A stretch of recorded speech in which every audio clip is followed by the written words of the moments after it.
Sorry for the interruption.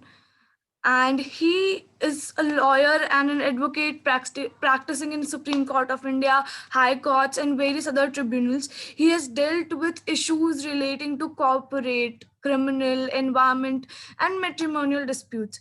He specializes in contract drafting in various sectors like EPC, FDIC, and various others. He also has vast experience in opinions, arbitrations, domestic and international litigation in EPC and boot contracts. He further specializes in litigation, corporate law, legal opinions, arbitration, and real estate criminal laws.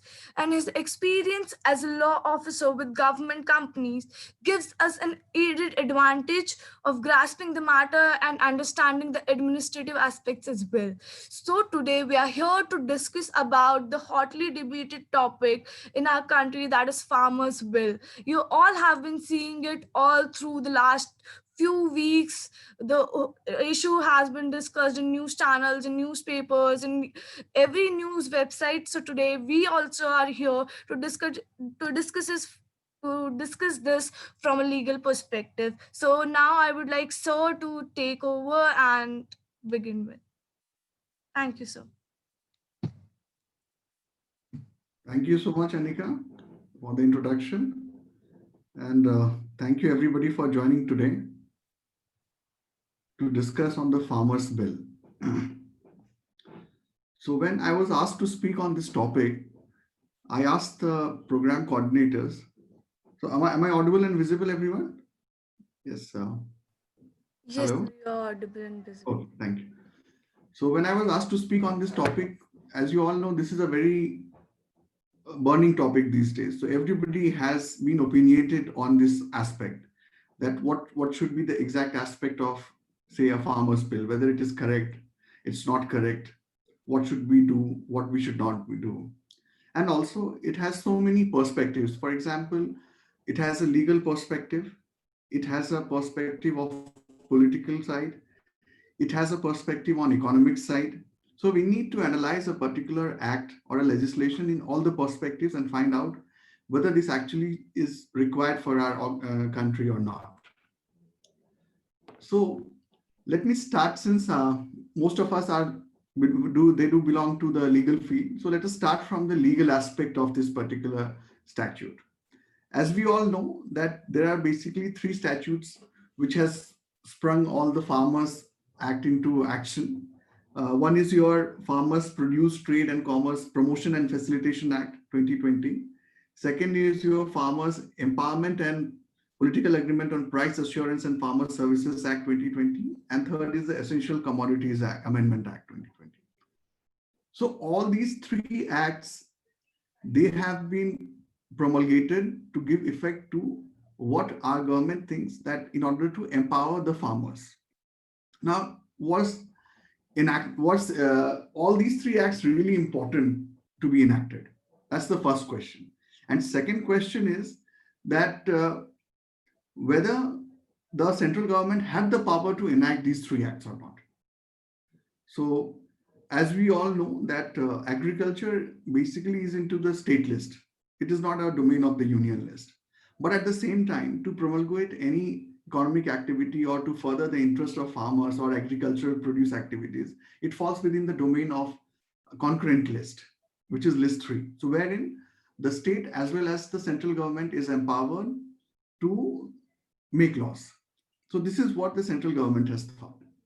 So these things have been going on for the past, say, 2-3 decades, that the union government has been finding it very difficult to bring any changes into the farmer setup. That's the reason they thought that it is better that we bring a central legislation rather than banking upon the state legislation. And we all know that due to a federal structure in our country, most of the state governments, they are different from the ruling political party in the center. So it would have been practically impossible or difficult for any government to give it a shape and to make different laws for the different states. So somewhere it has to be structured, but at the same time, the federal structure also needs to be given its due weightage, which is our setup in today's scenario. So that's why thinking this, I think the government has promulgated these three acts. First act, that is your Farmers Produce Trade and Promotion and Facilitation Act. So herein is something. So herein, what has happened is that this act is basically promulgated to give promotion and facilitation to the farmers. And in this, the state did not have much domain or nothing, much to be said about. Whereas in the second one, that is your empowerment and uh, agreement on price assurance and farmer services, this was more of a state domain. So this act was also important to be promulgated in order to give effect to the first act. And to give effect to these two acts, the third act, that is the Essential Commodities Act, also was required. The amendment in that, because that act already existed, we know. And but to give effect in totality, this amendment was necessary to be incorporated. So today we are seeing that right from September onwards, all the farmers are on the street. Most of the people who belong to the APMC market, that is agricultural produce and marketing commodities. So all these includes farmers, those farmers, landlords, the middlemen who actually are an integral part. So let me just make one thing clear that these middlemen are not to be treated something that they have been like a blood-sucking hounds of these farmers. No, they in fact have been a very important part of this system for the past 60 years. No doubt that they have been acting on the particular, say, uh, what do you call, honorarium or a kind of tax or a fee which they charge from the farmers and from their buyers. But it is important that it is they who have regulated it also to an extent. So that's why they also have a say, and it's a big market. They also have a say in this particular legislation. So primarily, it is they who have thought that it would actually ruin the market or it would not be in concurrence with the current setup. But at the same time, we also have to understand that the old setup cannot continue for long. In today's scenario, the farmers no longer remain uneducated or uninformed. They are very well educated, very well informed. So they can decide for themselves that what price would be correct, what price they should sell at, how they should produce, how they should protect their crops by taking various hedging contracts or various contracts from different, say, private entities or uh, government entities. Till today, this agricultural sector has been a very protected sector. The government has always taken it as a basic sector on which not only it has played its, say, the vote bank scenario, because that constitutes a very major that constitutes a very major aspect, a major quantum of people of our country, because we are basically agriculture-based country. And secondly, those farmers, they also give, they are the vote banks. So that's why it was important that we should have these farmers into action and how to that's why they have been protected and it was required. If they would not have been protected till date, then thankfully, what the supply of goods in our country is as on date, it would not have been so. Because even today, in say 2020, let us thank God that we do have ample amount of supplies of every basic food grains in our country. And that is because of our last, say, 60, 70 years of all the political parties' collective effort. They have understood and analyzed the scenarios prevailing at that moment of time in the country. So I would say that starting from the green revolution aspect, the government has been very skeptic about farmers in protecting them, though so that they should not be looted or plundered by somebody who is an external body. What they think now that they might be taken to task by, say, those industrialists if they directly get into farming, into contracts with those people. But how far this is true or how far this will happen is a matter of time, and is also one perspective which we need to test on the aspects of time only. There is nothing saying that it will happen or it will not happen. We cannot determine as of now. But at the same time, we cannot remain in our comfortable shells all the time and ask them not to grow. Because that is the reason we see that for the past 70 years, the farmers sector has always been a poor sector. So no farmer in our country wants to make his or her own child a farmer.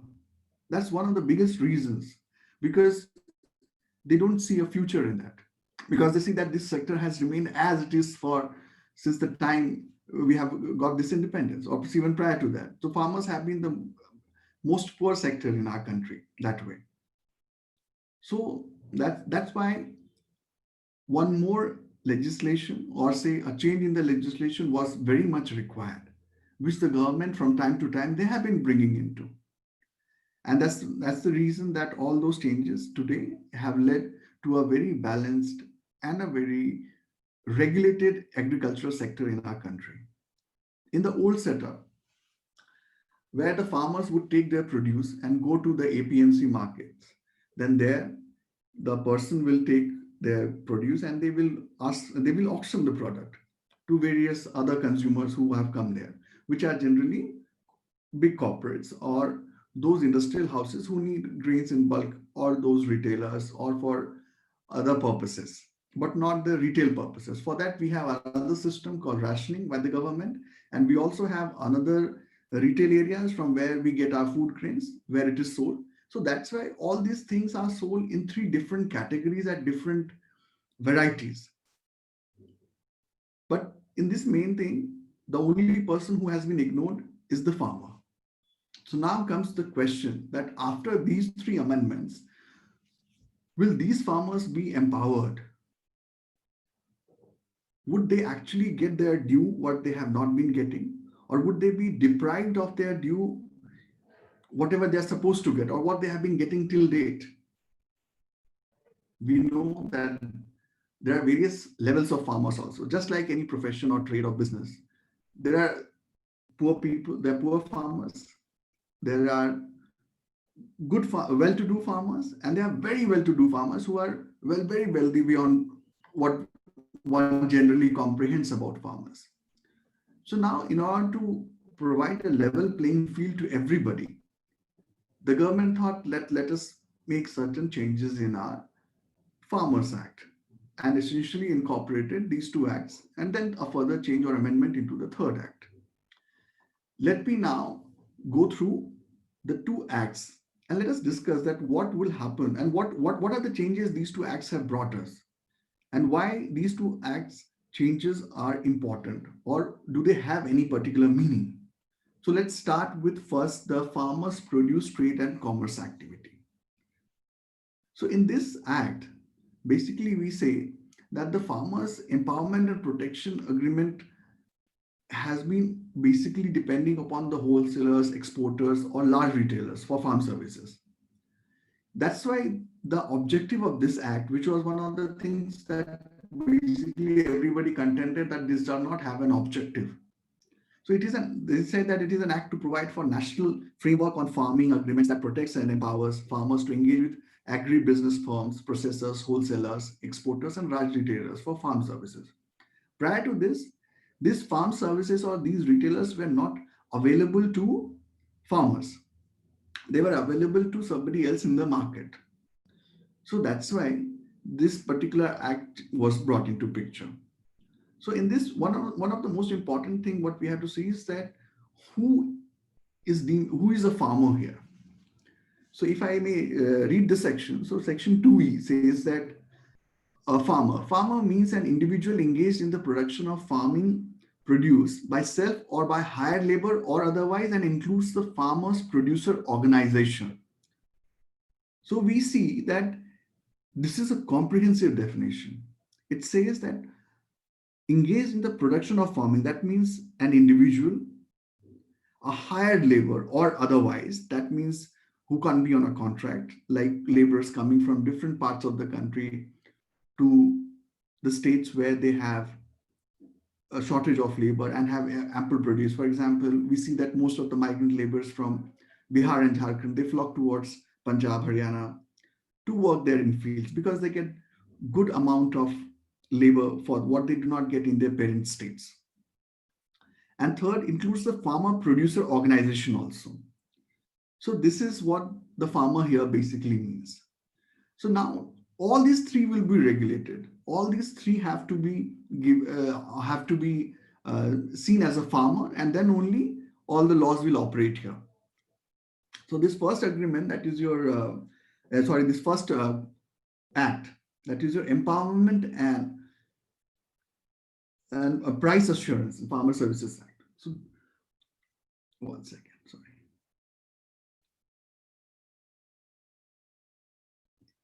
yeah. So this is empowerment and protection. So as I told you that farmers, they now have all the category of people who have been belonging to the farmer field. They are put into this category as farmers. Now let us see that what this act actually is planning to do.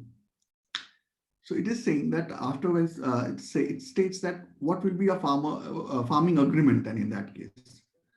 A farmer may enter into a written farming agreement in respect of any farming produce, and such agreement may provide for the terms and conditions for supply of such produce, including the time, supply, quality, grade, standards, price, and such other matters. The terms related to the supply of farm services. Now, the pros and cons of this particular agreement is that we know that in India, the farming is mostly dependent upon the rain, the monsoons.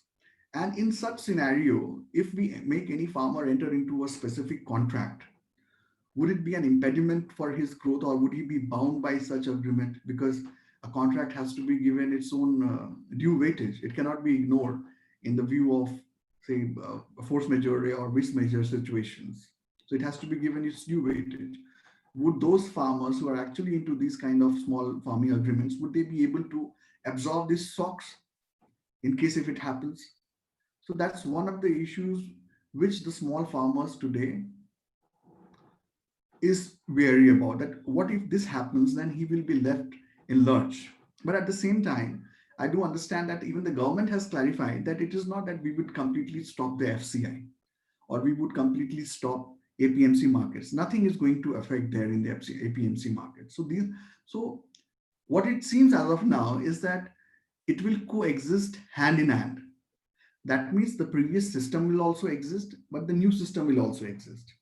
But again, they have another apprehension. The farmers, they also say that if this thing continues, that government may be able to protect us for, say, for 1 or 2 years, but after a point of time, when it becomes a norm, then the government actually will take a sideline. It will just amount to this will just act like a private sector. It will be a laissez-faire. The business modalities, the market pressure, the market integrities would control everything with the farmers, and they are not in a position to handle these kind of activities. So they also have a genuine concern. It is also true. It may happen, and we are not, and we stand witness to it that yes, in past, so many things which have been privatized have also not been in good hand, in good services. So, well, it depends. Let's see. That, as I told you earlier, that it will depend on the test of the time also. So we have to we have to also withstand the test of the time to see that these farming agreements, they actually come into picture. Now, also one of the important aspect of this farming agreement was that they said that the minimum period of farming agreement shall be for one crop season or for one production or cycle of livestock, and the maximum period will be 5 years. So we have basically two different types of crops, Rabi and Kharif crops. So depending on the season, what they happen. So generally they are either very long-term crops which can be produced or which can be kept for a longer period of time. Say, for example, wheat or rice can be stocked, and they take time because, and also they need ample amount of water and land to be in one's possession for a good considerable period of time. So these crops will they will have the liberty to enter into a contract farming for either 1 year, one season, sorry, and or for the maximum period of 5 years. So it is not that in perpetuity they will have a contract, or they cannot make so. But then we don't know about the people who say wants to have this produce. One of the biggest fears which the farmers have is that suppose there is a big industrialist who is into the production of, say, processed wheat, atta.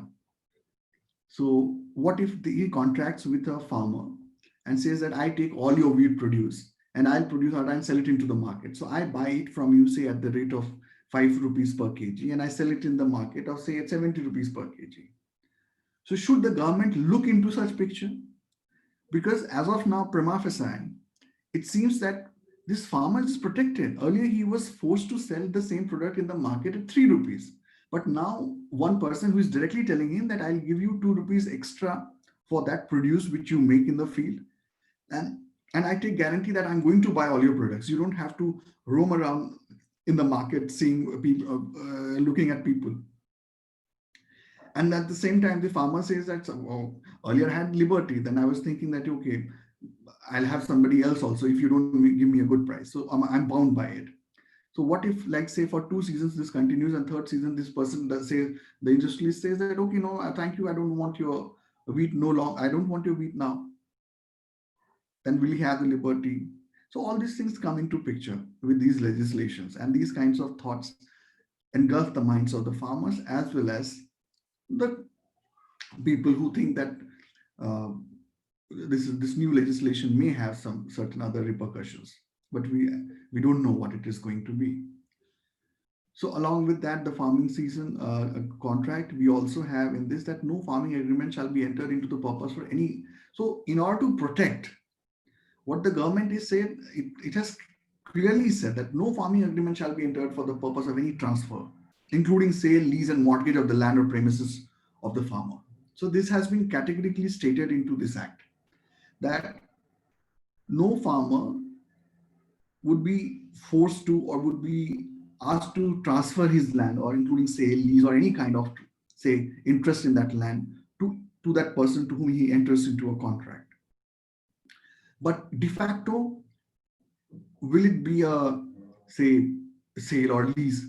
Because once a farmer says that yes, I am going to give you all my produce at the end of the year, and that person is willing, and it also we have to protect that other industrialist also who says that yes, I'll be waiting for your crop because I have not entered into a contract with anybody else. So in order to run my business, I need your crops, I need your wheat to make that processed wheat. If you don't give me that wheat, then I'm ruined. So what about that person? So he would try to take every precaution. He would try to see that this farmer has enough manpower, this farmer has enough irrigation facilities, a good quality seed. So all these things are into play. Now, secondly, they have also in this act, it is beautifully stated about the dispute settlement as well. It says that in case if a farmer has any dispute with the say its contractor, then in that case there will be a representation of parties for before a conciliation board. So naturally, we have seen as lawyers that dispute settlement mechanisms have always existed prior to this also in other statutes as well. But that doesn't mean that disputes do not occur or they are immediately solved by these clauses or these sections. No, they are not solved. This is where the lawyers come into picture. So here also, I'm sure that I hope that these dispute settlements are effectively implemented, and there is no need for lawyers to get into these kind of agreements. But then another thing they have made that stringent one clause, it reads that, I read, it is 13.2 of the dispute settlement. It reads that a dispute arising from any farming agreement shall be first referred to the conciliation board formed as per the provisions of the farming agreement. And every endeavor shall be made by such board to bring about settlement of such dispute.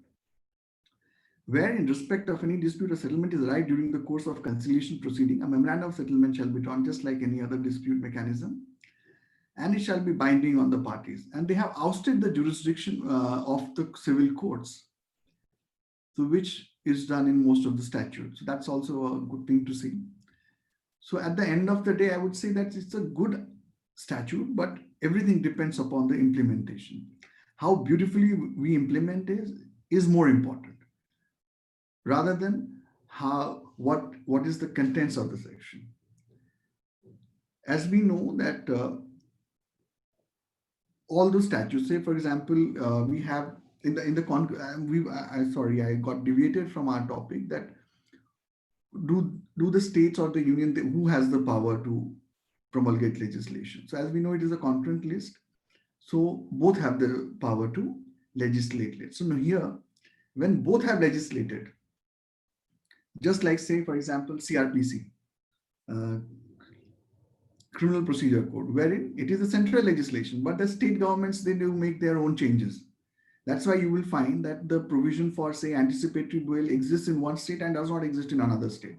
So similarly here, if these provisions are made in a central statute, then the state government, according to their own choices, they can make amendments to the penalties, to the dispute settlement mechanism. But in essence, the intent of the act would remain as it is. So that's why this act has lots to offer, but it depends on how it will be offered. And the bureaucrats have to be more affirmative on this. So that's why now, after they're strengthening them and say for their promotion and facilitation, now it is more important that how they will be facilitated. So for that, another legislation is incorporated. That is called your Farmers Produce Trade and Commerce Promotion and Facilitation Act.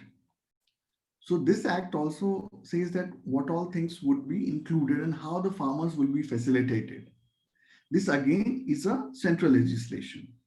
So the states also have a power to make certain changes in these acts without altering the meaning or the intent of the central legislation. As we see in any statute which has been any statute which is whose subject is into the concurrent list, that statute, if it is made by center, there are always changes brought in by the state government, and it is bound to happen. So because not the farmers in every state are the same as another. For example, we have a general picture in our mind, which I see myself, is that, say, for example, the farmers of Punjab and Haryana are wealthy, but the farmers in Bihar are not so wealthy.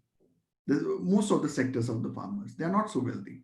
So the state governments naturally will look into the Central Legislation Act, because the intent of the act is very clear. The intent first said that, yes, first I am going to give you empowerment, and then I'm going to give you assurance on price and farm services, and now another, promotion and facilitation. So I'm going to give you promotion and facilitation also. So it says that there will be APMCs, which is already in existence. There will be state APMC Act.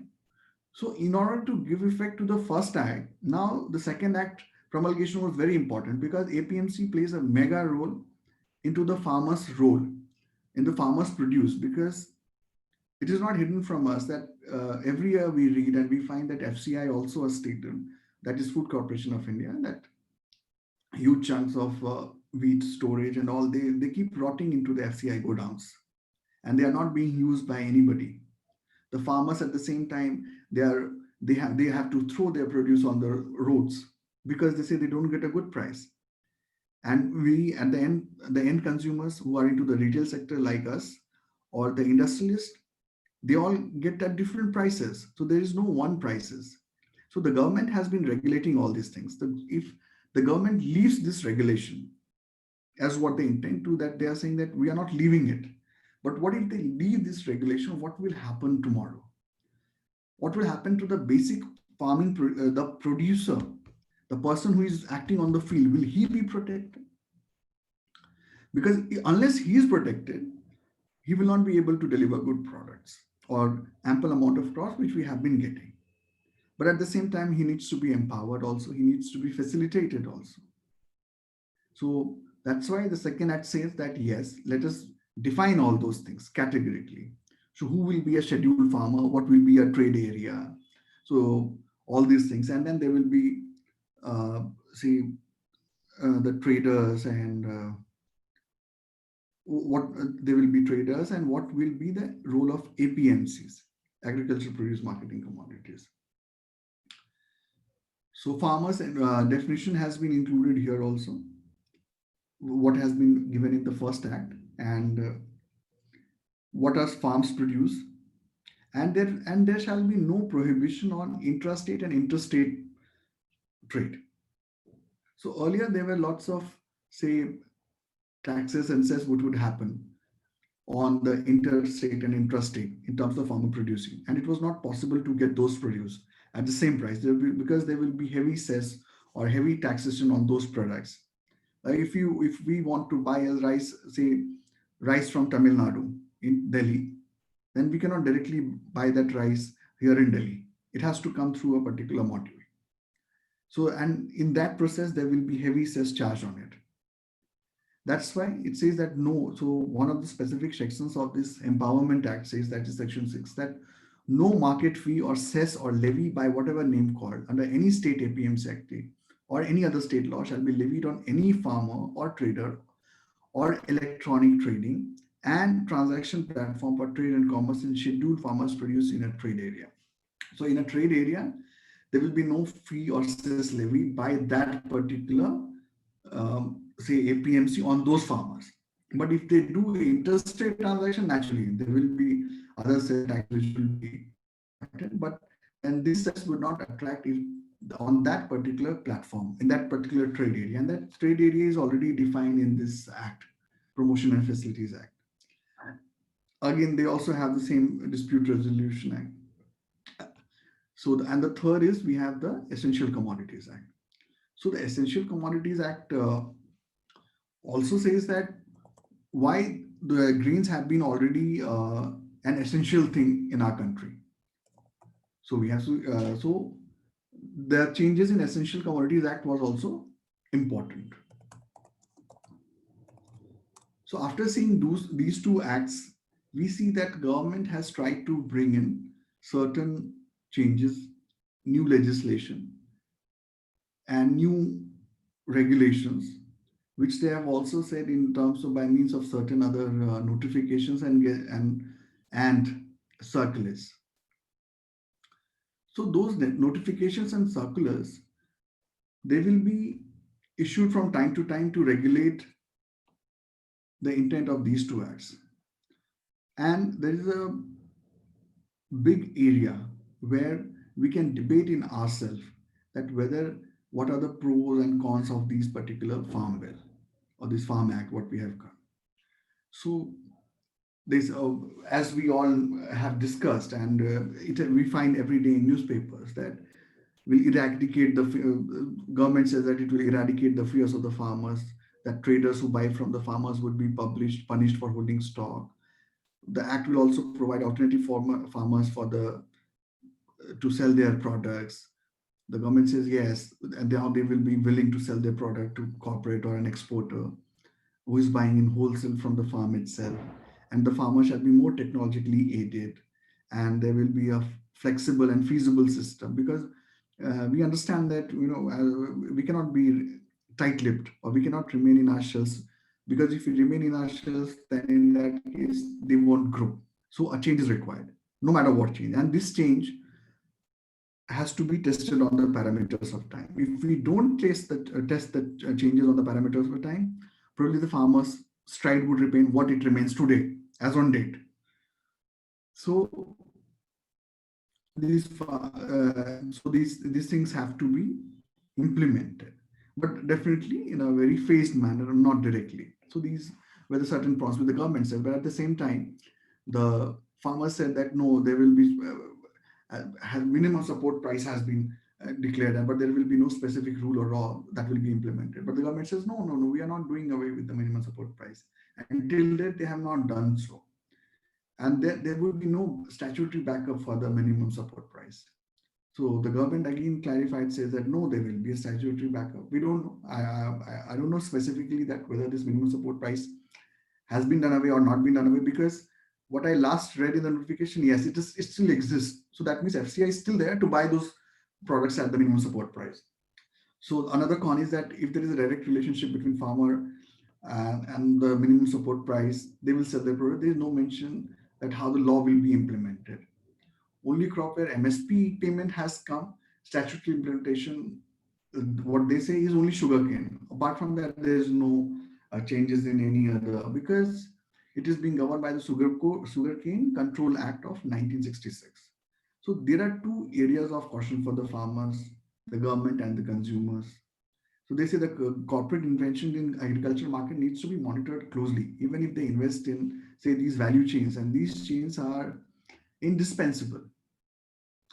So we have to see these chains how they are working. At the same time, we see that farmers every day.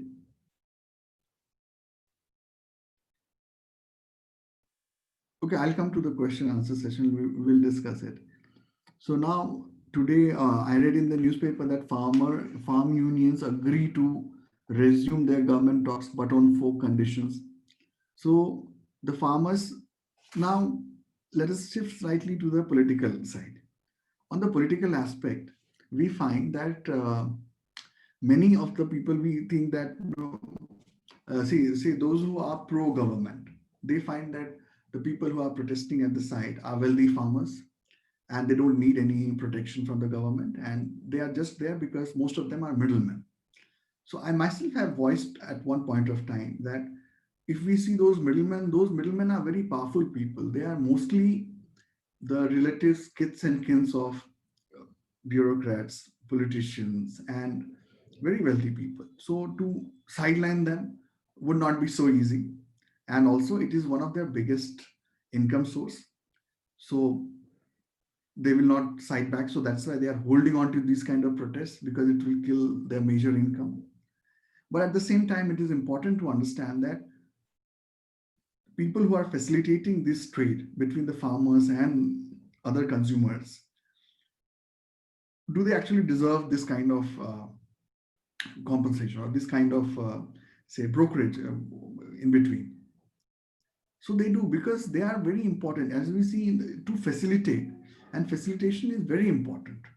So that's one aspect that I told you, that if somebody is a pro government, he find that this entire protest is a farce, and the people who are in the protest are wealthy people. They don't need, whereas the who is actual farmer is actually working in the field, has got nothing to do with it. Now, secondly, those who are anti-government, they feel that no, the government has just taken a stride that we have to finish everything from the root, and they don't have sense of any economic viability, and that's why they have incorporated this, so that everything can directly be sold to the industrialist. So the industrialists mean here that many people assume what we understand, generally, that yes, that's why government is doing this to facilitate those industrialists. But it is not so, it seems to me, as of now, because so that's anti-government people, they say, and they say that okay, that's why this government has lack of economic approach, and they don't understand the farmers. They don't know what they are doing at the basic levels. The other people, they are saying that why only farmers of, say, Punjab and Haryana are going to protest there? Why not farmers from Tamil Nadu, from Bihar, Assam, because they are also part of the state? Are they busy doing their own farming, and they have nothing to do with the farmers from Punjab and Haryana? Why are they only protesting here? So these are various political gamuts which are operating in this factor. But at the end of the day, one thing is clear, and that is that whether these modalities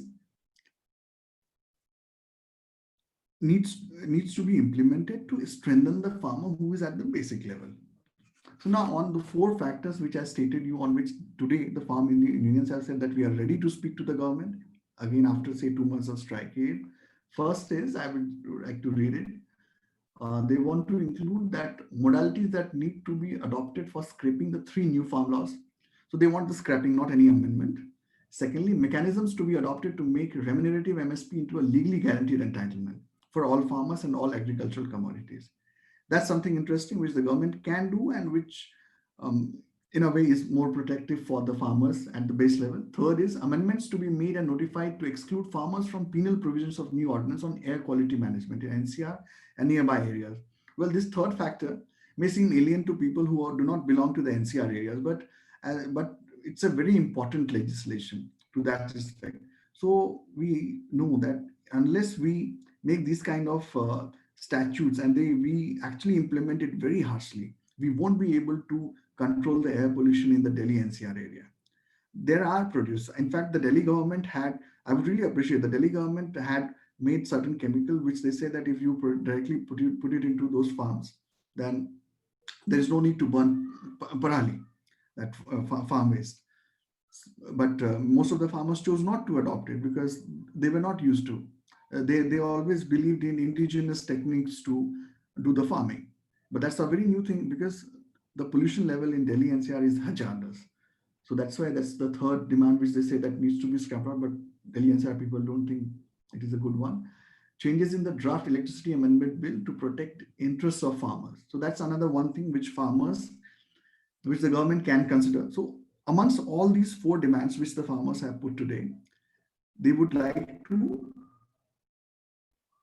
they would like the government to reconsider these decisions. So I'm sure that amongst the four points which they have stated to the government, the two points can definitely be talked about, and the government should also do something about it. So now I would invite your questions and let's have interactive sessions now. I spoke a great deal for a longer period of time because I was asked. Please, yeah. Yes, sir. There are some questions in the chat box. I'll read it to you. Okay. Yes, sir. So Bhagwat was asking that as we can store as much as you can after this bill.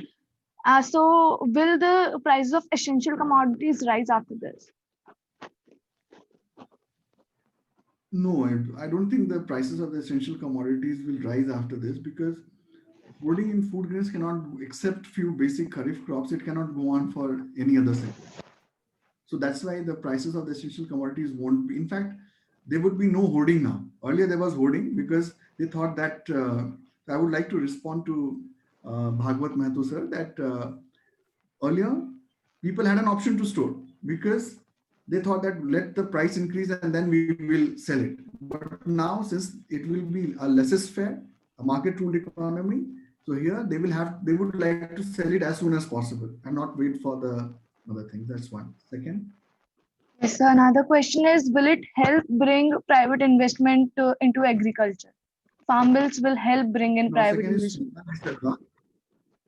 So will the farm bills help bring private investments into it? Yes, definitely. That's one of the intents, Sujan, that it will attract private investments into agriculture.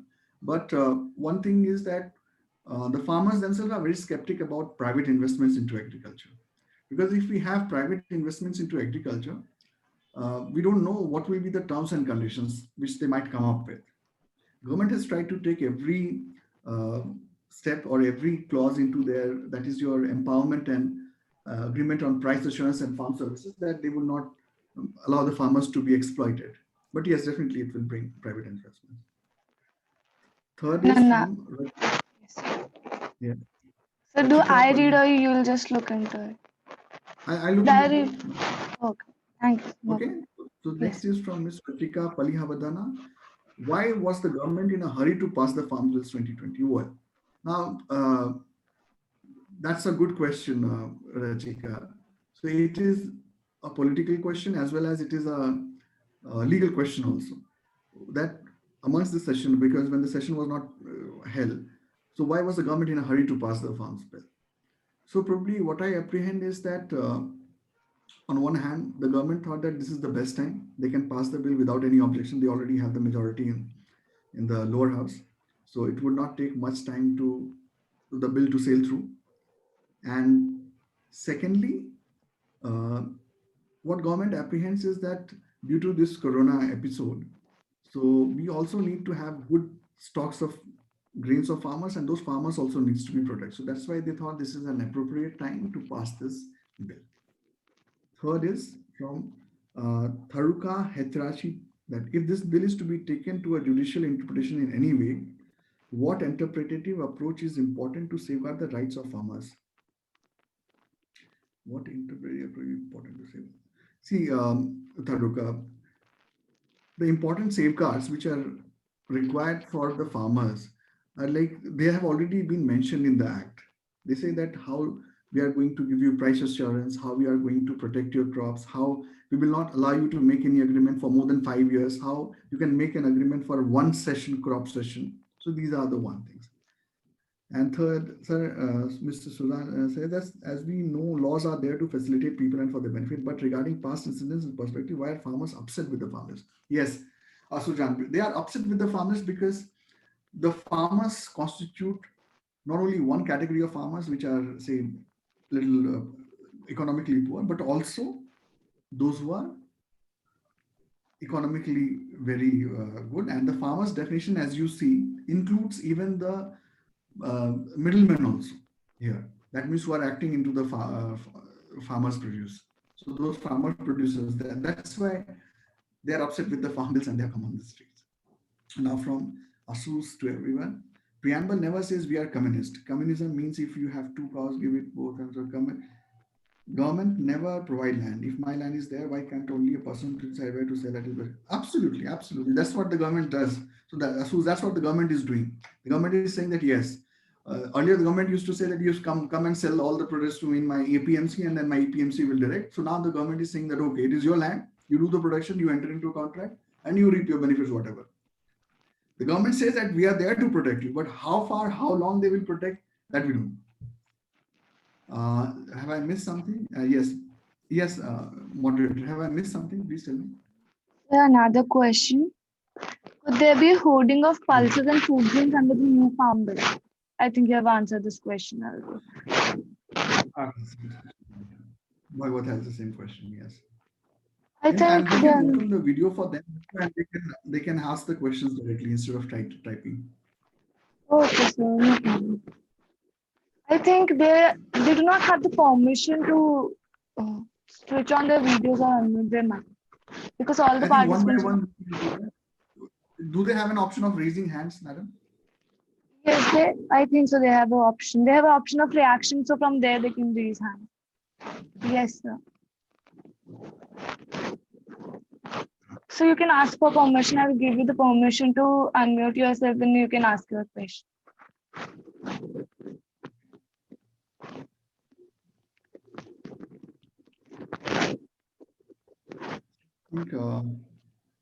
Yes, Asus 6, whoever it is, can now ask their question. They are unmuted.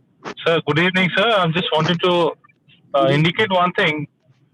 Since our country, the preamble never says about the communism prevails in our country. So in a way, nonetheless, the new act is definitely going to save in many aspects the farmers. But then there are loopholes that cannot be filled up by intellectual decisions or the discussions. Because if we say the end result, what is the end? I mean, the beneficiary are the farmers. So farmers, we cannot procure their intellect for this particular act, which is now on which is already has been passed by the government.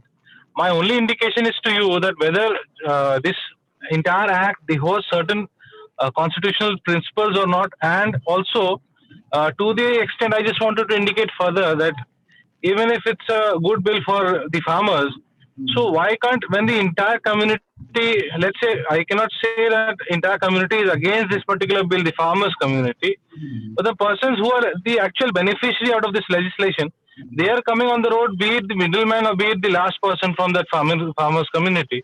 If they doesn't want it, unless there is a good discussion over the bill, where is the point of getting it approved by the government to get it implemented as soon as possible? I mean, the government is definitely in a hurry, which is apparent from the conduct of the government. But the only indication, being a lawyer or when the law is involved, we have to limit our conversation to a certain extent. But since the farmers are the end result, I mean the end beneficiary, so this act is in a way opening the channel for the companies to intervene in certain areas where the government will have no control over it. Even if there is the contracts are there. So therefore, I say my only indication is that to achieve a good, some illegal things should not be there. So if there is a good, it should be an open market for the farmers to sell where they want to sell it.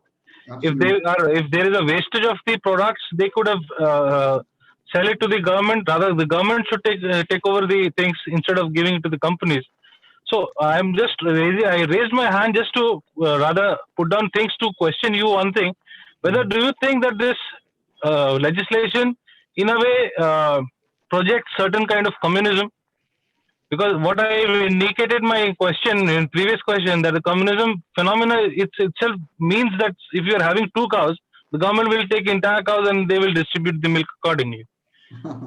But here, So, it does. That's what. Interrupt you in between. Before you proceed, I'll to request participants to sort down their questions because we have a time limitation to directly go into the questions whenever you ask the speaker. Yes, sir, you can proceed. my apologies for the lengthy question, but then since the other things are there, that's why I could just put down certain things to sir. Can you come on camera, Sus? No, I'll tell you what that. What you're saying, that whether this will be like a communism. It's like a communist propaganda. No, I don't think so, because that's what the government is saying, that yes, it is your land. You decide with whom you have to contract. I'm not saying that I'll take your land and I will produce and I will give it to the industrialist. That government is not saying. Government is saying that it is your land. You decide whom you want to get into a contract, and then you sell it. In the meantime, I'm there to look at back a few, that I will protect you in case if that person whom you are selling, if he's coming to say stab you or do something, I'm there to protect you. That's why these three laws have been. So I don't think that communism is hit by here. Is it okay? Okay, you're right. Okay, next question. So next question, I think so there was from Rupali, so I'll unmute her so that she can ask her question. Rupali, now you can ask your question. I have unmuted. Please do it fast. We don't have much time and we have to take all the questions. So, sir, by the time she unmutes herself, I would like to take one question from the chat box. Good evening, sir. Oh. Okay. Sir, as a farmer saying. I can't hear you, ma'am. Rupali, you're not audible. If there's some connection issues, so please write your question in the chat box. I'll take it up. Rupali, you're not clear. You can have some other participant. Yes, sir. So there was a question relating to what is the relation to Green Revolution. I think Anamika asked this question. What was the context of Green Revolution? What is the context of Green Revolution? See, the context, the Green Revolution was entered into phases. So what at that moment of time, the government had 5-year plans. So depending upon the crop and depending upon the government, they said that in one sect of the government that usually which ran for 5 years, they made a 5-year plans. So we read that in our political science classes. So those 5-year plans, that was the main reason and that main after effect of that Green Revolution. So here there is not going to be any Green Revolution. It's only going to be, I think, a revolution in the sense that, yes, they might feel little empowered and little unprotected also, depending how this entire act works. Yes, next. So, Sujan asked one more question, that why are protects voracious only in Punjab and Haryana and not in other states? Yes, so that, who has asked this question? Sujan. Can I see that? No, we can't see the participants, right? So that's one question. In fact, I said during my presentation also that many people, they put these questions also in our colloquial talks when we are sitting or discussing about the farmers bill, their protests in our drawing room or over a cup of tea or with our friends. They say, why these farmers only from Punjab and Haryana are sitting? Why not farmers from Bihar or Tamil Nadu or Gujarat? They are coming here. So as I told you, mostly that the biggest APMC markets and the biggest markets for producing the majority of the grains are from the region of West Uttar Pradesh, Punjab, Haryana. And also since these regions are close to NCR, that's why those farmers are more protesting rather than those people who are from Tamil Nadu or Bihar and Gujarat. And these people, I think the middlemen are more here in this region. That's what I think so. Yes. So there are no more questions in the chat box. If somebody wants to ask a question, so write it in the chat box or raise your hand so I'll unmute you so you can ask your question. Which whichever way suits you.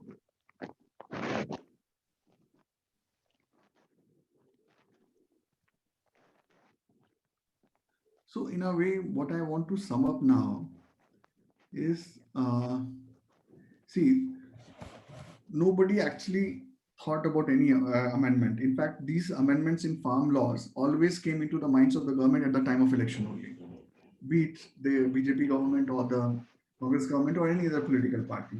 So the sector farming as such, agricultural sector, has always been a good vote bank because they thought that the people are more cohesive there, and they will have a big vote banks. So that was only talked about at the time of your elections, never after that. I think now the government, I don't know whether in a hurry or not in a hurry, as most of us will predict, thought that this is the right time. In fact, they themselves have stated that even the previous government wanted to implement it, but they could not do so. So that's why they have implemented, and they have tried to bring a uniform change. So from the legal point of view, I believe that these legislations are very well drafted, and they try to take care of the interests of the farmers by giving them liberty as well as protecting them also. But definitely there is no end to improvement, and only the test of time will say how these laws will work. That's all. So Sundar Raman, if you have time, we can take some questions. Yes. Okay. So I have given you permission. You can now ask your question. Good evening, Amit sir. This is Sundaya. Good evening, sir. Could you please unmute sir and also his video?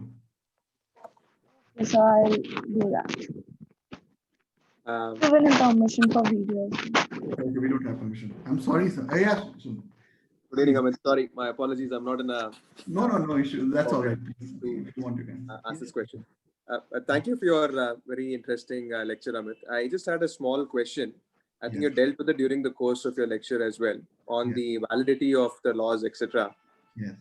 So do you think that the laws will stand scrutiny insofar as the legislative powers of these legislations? Because as you said, normally these are laws that are relating to agriculture, which is normally under the state list. But do you think they'll stand scrutiny in a court of law insofar as the legislative powers of the parliament is concerned in enacting these laws? So that's one thing I probably thought if you could elaborate a little bit on that aspect, I'll be grateful. Yes, thank you, Sundar. I think I missed that aspect. So we know that, in case if somebody challenges a particular law to be ultra vires the constitution, then in that case, that law must be ultra vires to the power. That means first thing which if anybody sees in examining a particular legislation is that whether that particular state government or central government is competent enough to legislate that statute. And the court also examines it on the same aspect. So will it go through the scrutiny on these aspects?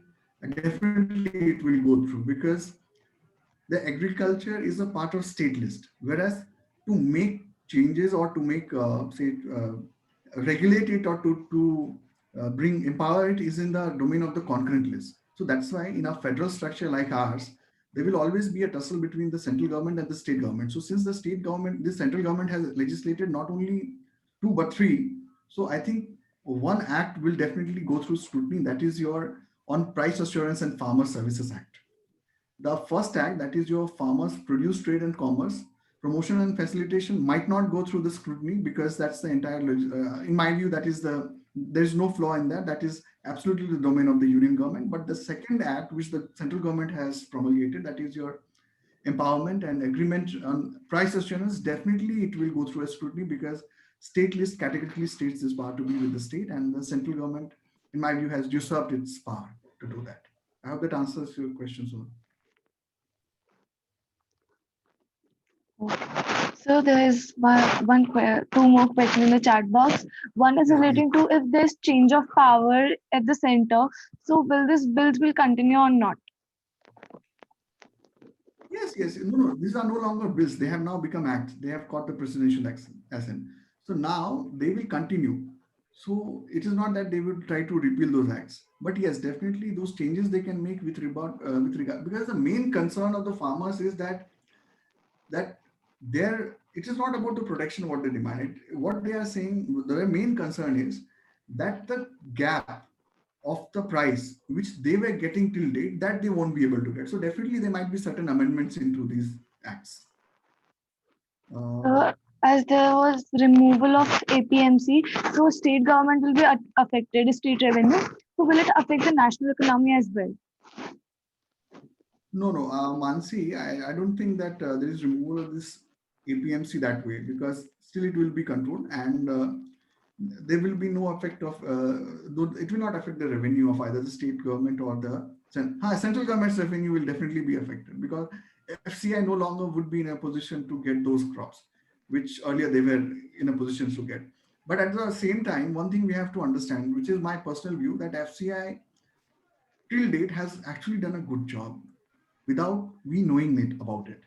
We always heard the negative aspects about FCI, that they have stored the grains, they have let the grains rot into the godowns, and they have not given it to the people are dying of hunger, but they're not distributing it. We have always heard that. But one thing which I really appreciate about FCI structure is that they have regulated the price. They have kept the price under control so that each one of us can actually afford it in the open market. Otherwise, in a country like ours, the prices would have been enormous, and especially after this corona episode wherein everything was so uncertain, the government would not be possible for the government to control the prices. Yes, next question, I think so you have answered about that MSP thing. My question to this was saying the farmers get MSP or they get MSP bill, but in new bill that's not. That's what. So I've already spoken about it. That's one of their appearances. No act or no statute will mention that I'm going to protect you this. I will give you a particular amount for that. But definitely they can protect the contract, what it is going to be. Yes. So are there any more questions? I don't think so there are any more questions. They are not in the chat box. If anybody wants to ask, just raise your hand and I'll unmute you so that you can ask your question. I'll give you 2 more minutes. If there are no questions, then we'll move towards the end of the session.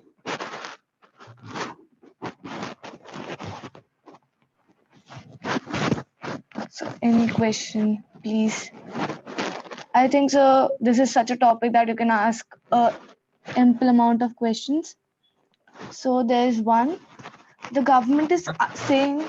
I may like to state that, I really thank my friends for joining this, because I'll tell you my friends who have joined, Mr. Sundar Ramanathan and Asusji. He's also he in fact resigned from being after taking judgeship. So he was also there asking, thank you friends for joining me. Mr. Bhagwat is there, Mr. Vivek Dubey, these all are my friends, and I see many other also. Thank you guys. Yes. Okay, sir. So there is one question from Vaishali, that government is saying the NSP will continue, but what about if the retailer asks for the lower price? Then what about the action by the government? In case by the retailers, farmers are given lower price. No, can you unmute her and ask her to ask directly so that I can understand properly? Okay, sir. So Vaishali, I'm unmuting you. Just ask your question.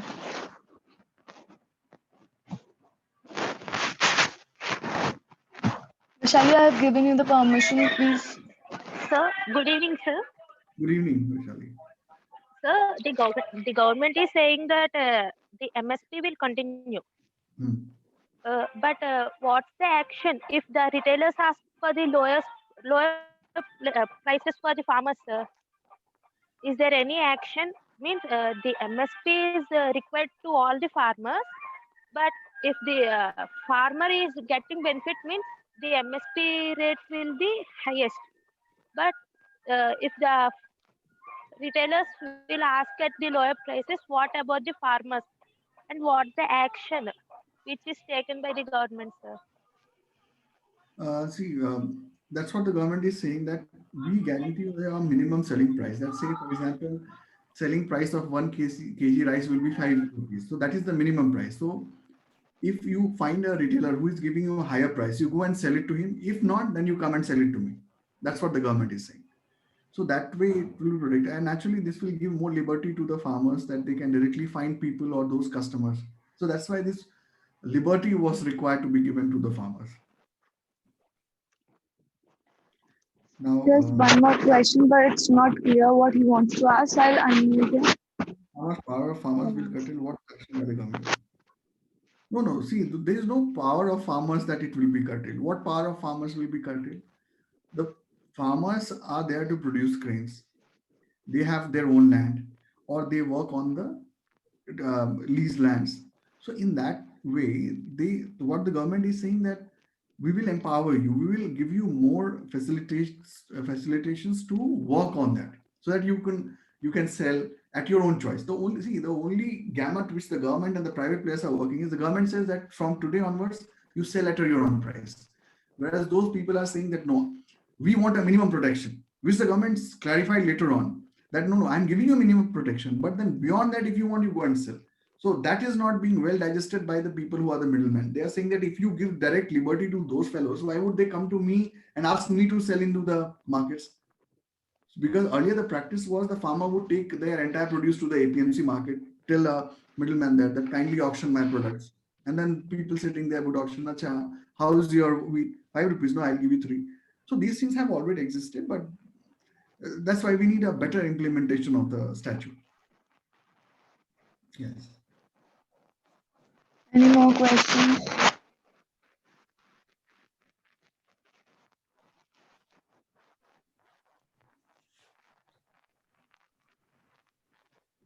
So I don't think we have any more questions, isn't it?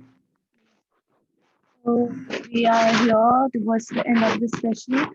Well, firstly, I would like to thank Sir for sparing his valuable time out of his busy schedule to engage with us for this national webinar on Farmers Bill, and the entire Amicus Curie family and Legal Orchid family is really obliged to have Sir here. And I'm very honored to moderate this webinar as well. And we feel very honored to get an understanding of this topic, which we all are very confused about, listening to different political parties as news channels generating their own political agendas. So I would just like to thank Sir and the team of the Amicus Curie and Legal Orchid for pulling this webinar in such a successful and smooth manner. And we hope Sir will have more such sessions with you. And thank you very much. Thank you so much. And thank you everyone for giving me time to speak and hear me. Thank you so much. Thank you, Sir. Thank you. Now you all can leave.